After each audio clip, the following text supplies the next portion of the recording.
दोस्तों मैं हूं अमर और स्वागत करता हूं आप सभी का भारतीय दिव्यांग यूट्यूब चैनल पर। दोस्तों जैसा कि आपको पता है भारतीय दिव्यांग यूट्यूब चैनल पर जीके जीएस की बेहतरीन तैयारी के लिए हर रोज़ आपके लिए एक वीडियो लाया जा रहा है। दोस्तों इस वीडियो में आपको जीके जीएस के 20 महत्वपूर्ण प्रश्नों से रूबरू कराया जाता है जो आपकी आगामी परीक्षाओं के लिए होता है बहुत ही महत्वपूर्ण।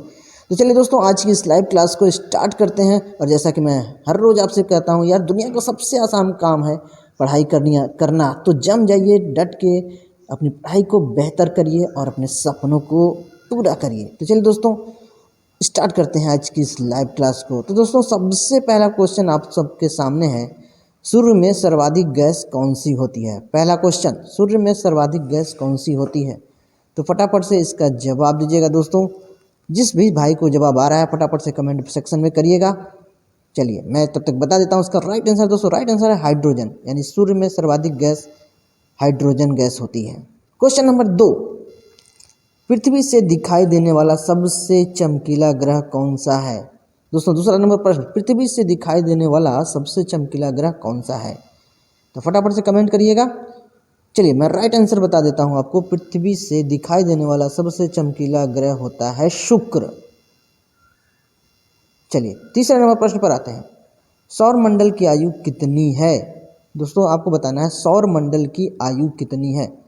तो कमेंट करिएगा अगर आपको आता है और ये बताइएगा कितने प्रश्न आपने यहाँ पर सही किए। चलिए मैं राइट आंसर बता देता हूँ, सौर मंडल की जो आयु है 4.6 अरब वर्ष है। 4.6 अरब वर्ष टोटल सौर मंडल की आयु है। चौथा नंबर प्रश्न, कौन सा पुच्छल तारा 76 वर्ष बाद दिखाई देता है? चौथा नंबर प्रश्न है आपका, कौन सा पुच्छल तारा 76 वर्ष बाद दिखाई देता है? तो फटाफट से आंसर दीजिएगा कमेंट बॉक्स सेक्शन में। चलिए मैं राइट आंसर बता देता हूँ आपको, हैली पुच्छल तारा। हैली पुच्छल तारा 76 वर्ष बाद दिखाई देता है। क्वेश्चन संख्या 5, पृथ्वी और सूर्य के बीच की दूरी कितनी है? पृथ्वी और सूर्य के बीच की दूरी कितनी है ये आपको बताना है, फटाफट से कमेंट करिएगा। चलिए मैं राइट आंसर तब तक आपको बता देता हूँ, 15 करोड़ किलोमीटर। पृथ्वी और सूर्य के बीच की जो दूरी है 15 करोड़ किलोमीटर है। क्वेश्चन संख्या 6, सूर्य का प्रकाश पृथ्वी तक पहुंचने में कितना समय लगता है? दोस्तों आपको बताना है सूर्य का प्रकाश पृथ्वी तक पहुंचने में कितना समय लगता है, फटाफट से आंसर दीजिएगा।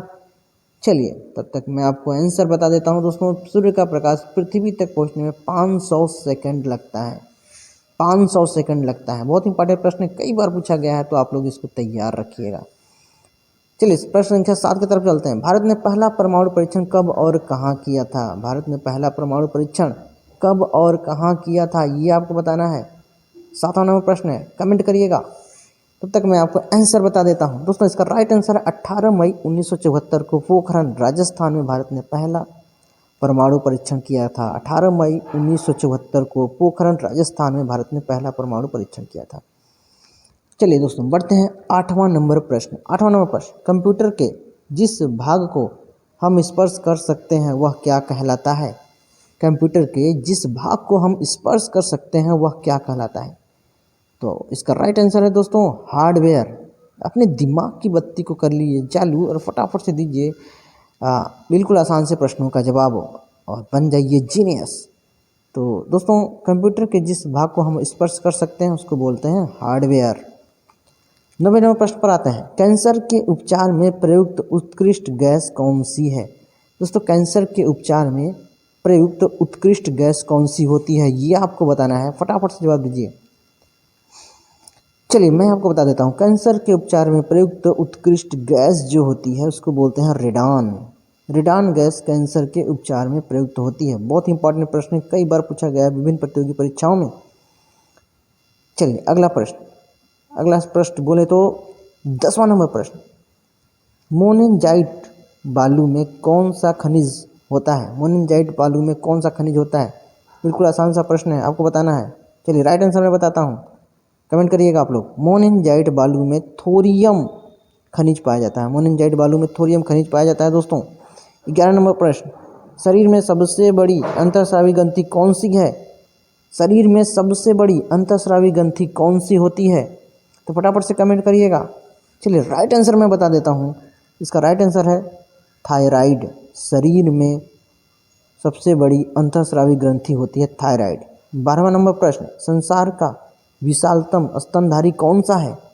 संसार का विशालतम स्तनधारी कौन सा है? कमेंट करिएगा। आपने कितने प्रश्नों के यहाँ पर जवाब दिए दोस्तों? चलिए तब तक मैं राइट आंसर बता देता हूँ। संसार का विशालतम स्तनधारी होता है व्हेल मछली, व्हेल मछली।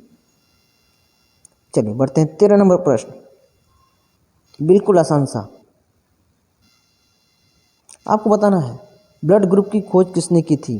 ब्लड ग्रुप की खोज किस वैज्ञानिक ने की थी? फटाफट से जवाब दीजिए।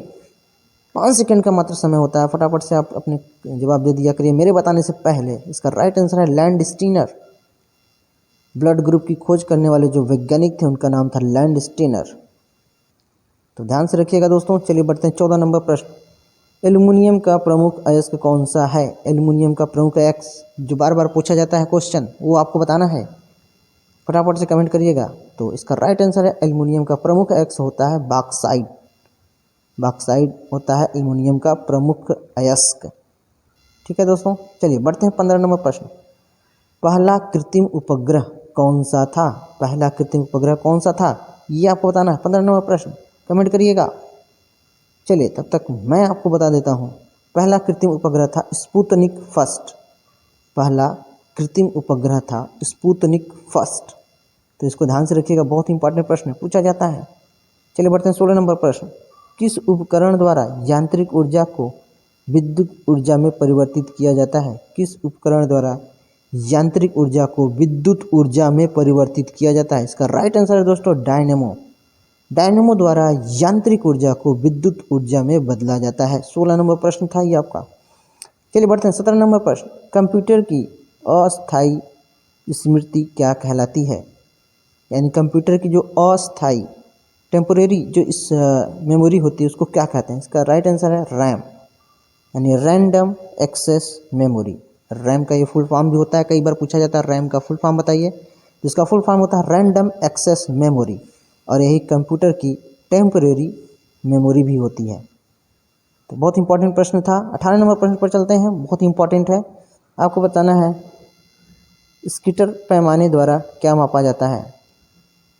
सॉरी, स्किटर नहीं, रिक्टर पैमाने द्वारा क्या मापा जाता है? 18 नंबर प्रश्न ध्यान से सुनिएगा, रिक्टर पैमाने द्वारा क्या मापा जाता है? बहुत इंपॉर्टेंट प्रश्न है, कई बार पूछा गया है, हालांकि ये आसान ही प्रश्न है। तो फटाफट से कमेंट करिएगा कि आपने कितने प्रश्नों के जवाब दिए यहाँ पर। तो मैं आपको तब तक राइट आंसर बता देता हूँ, भूकंप की तीव्रता। भूकंप की तीव्रता मापते हैं रिक्टर पैमाने द्वारा। बढ़ते हैं 19 नंबर प्रश्न, बहुत इंपॉर्टेंट प्रमुख प्रश्न है, पूछा जाता है भूपटल में सबसे अधिक कौन सी धातु है? भूपटल में, पृथ्वी के भूपटल में सबसे अधिक कौन सी धातु है? बहुत इंपॉर्टेंट प्रश्न है, फटाफट से कमेंट करिएगा कितने प्रश्नों के आपने दिए जवाब यहाँ पर। तब तक राइट आंसर मैं बता देता हूँ दोस्तों, भूपटल पर सबसे अधिक कौन सी धातु है? तो इसका राइट आंसर है एल्युमिनियम। एल्युमिनियम धातु है भूपटल पर सर्वाधिक। और 19वां नंबर ये प्रश्न था। चलिए आज के इस वीडियो के आखिरी प्रश्न पर हम लोग बढ़ चलते हैं, यानी 20वां नंबर प्रश्न, किस ग्रह को सांध्य तारा कहते हैं? किस ग्रह को सांध्य तारा यानी शाम का तारा कहा जाता है? उस ग्रह का नाम बताना है आपको। और इसी के साथ ये प्रतियोगिता भी ये सीरीज भी समाप्त होती है। तो इसका राइट आंसर है शुक्र। तो दोस्तों फिर मिलूंगा, अपना ध्यान रखिएगा ऐसे ही महत्वपूर्ण प्रश्नों के साथ। जय हिंद।